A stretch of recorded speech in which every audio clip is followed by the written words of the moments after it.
Bro, ano gipon tayo sa commander bro. Alerto ra, alerto ra. Diyan. Diyan mantay dyan ha.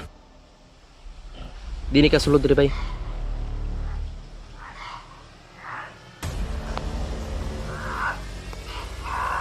Nyer! Nyer! Kami to Nyer! Wala. Sangit. Hindi na siya kaduol ritol. Kirig-kirig oh.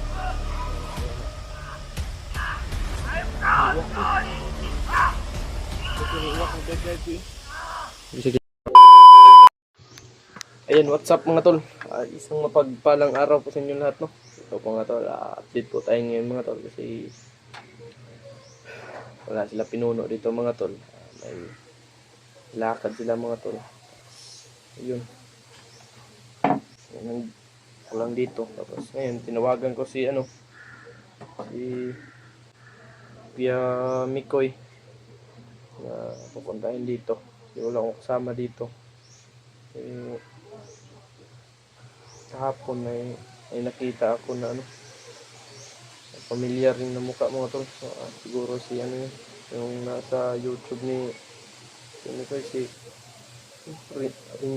Rinier yung mga tol, si Rinier yun mga tol kasi kilala ko yung mukha niya. Nakita ko sa YouTube ni Kamikoy. Rinier yun. Tinawagan ko si Kamikoy. Na punta ka dito ya. Tapos may dito yung si Renier. Sabi niya, punta na ako dyan.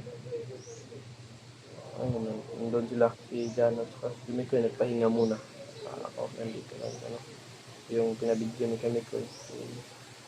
Dito ni mga tol kasi yung ko mga tol.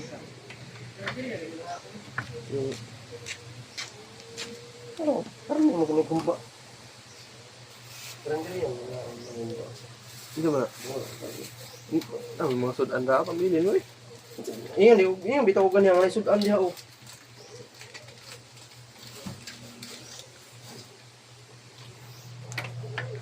Ay sudan diha ba? Di si Panday. Lakaw bila pinuno rin. Di dapat yung mga titanik.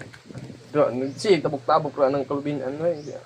Minsan ba naglalakad, palaging tumitingin dito.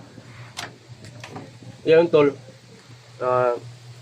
biglaan kami pumunta dito sa bahay na pinuno dahil Romnick pumuntak sa amin na meron daw parang kilala ko daw yon yung may pula. Yun ang nasa isip ko tol, parang si Rinier.